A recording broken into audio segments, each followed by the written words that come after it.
All right, and welcome to 7-5.5 Mixed Review number 3. Now, this is actually problem number 12, and a pipe is covered in insulation shown below. What is the volume of the insulation? So notice we're really only concerned with this red volume. And what we can think of this is the volume of the total cylinder minus the volume of the inside cylinder. That would be a very easy way to think about this. And so what's the volume of a cylinder? Well, we know that the volume of a cylinder is pi r squared times the height. It's just the area of a circle times the height. That's pretty easy. So let's call this r1 minus pi r squared 2 times the height. Notice the height for both of these cylinders will be the same. Now from here, let's plug everything in. So we can say, you know what, pi times, and what is our total radius? Well, if our total diameter is 14, 14 divided by 2 should equal 7. So we have pi times 7 squared times a height of 22 minus pi times, and if our internal diameter is 8, well, 8 divided by 2 is 4. Pi times 4 squared times a height of 22. Okay? And I will just leave y'all to finish this out on your own. Alright? Let's go ahead and move on to problem number 13. Okay, for problem 13, we want to find the measure of angle NML. So let's see, we want to find that angle. When given that arc PQ is 56 degrees and arc NL is 122. Now notice this is a vertex that is outside the circle, and you should be pros at this one. We know that we don't know the measure of our angle 1, and the formula is 1/2 times arc x minus arc y. Remember, whenever it's on the outside, we know we are going to subtract. So we can say, okay, you know what? We don't know the measure of angle 1, but it must be 1/2 times 122. Remember, arc x is our larger arc, minus arc y, which is 56. Once you solve this out, you'll have answered the problem. Let's go ahead and move on to problem number 14. Okay, problem number 14.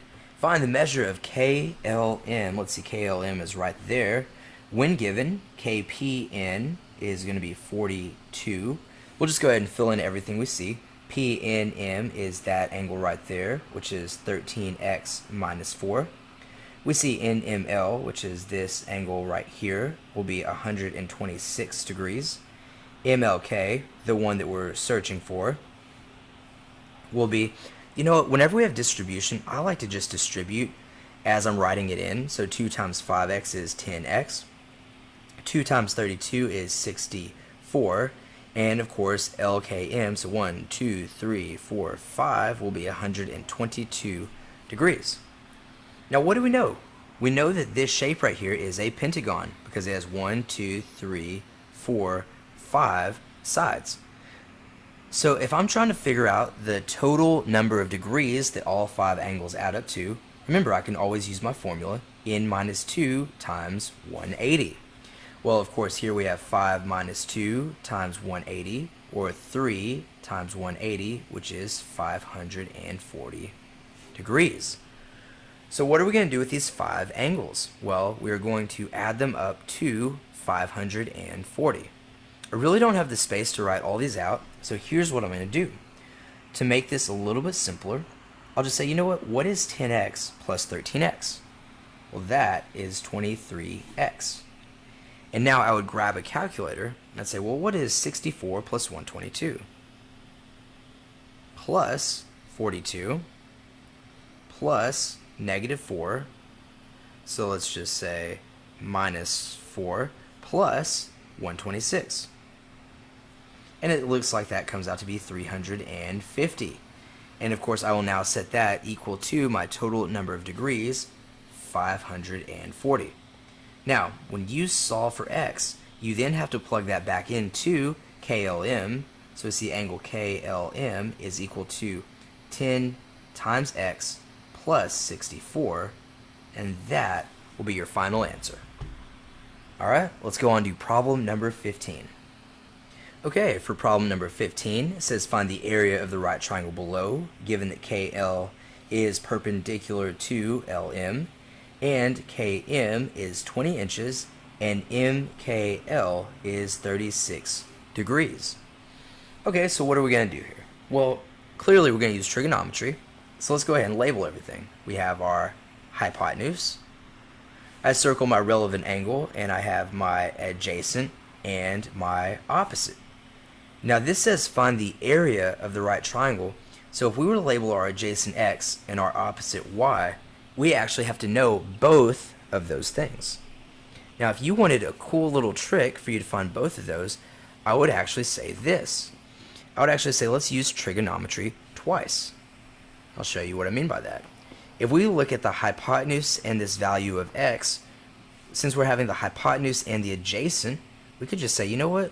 Cosine theta is equal to the adjacent over the hypotenuse, or the cosine of 36 is equal to x over 20. And then you could solve for x. And then you could say, well, you know what about y? Y is the opposite, and 20 is the hypotenuse. Well, we could use the sine of theta is equal to the opposite over the hypotenuse, or the sine of 36 is equal to y over 20. And notice that both of these are actually incredibly easy. For this one right here, we simply multiply both sides by 20. So 20 times the cosine of 36 will give you x. And here we multiply both sides by 20. So 20 times the sine of 36 will give us y. And once we know x and y, we can use this formula for the area. We can use this formula for the area. The area of a triangle is equal to 1/2 times the base, which in this case is y, times the height, which in this case is x. So once you find x and y, you can use that formula. All right, let's move on to our final example. Okay, problem 16. A regular hexagonal prism has a base length of 12 and a height of 18 inches. What is the volume of the hexagonal prism? So first things first, I'm going to draw myself a rough sketch of this, and I would highly encourage you do the same.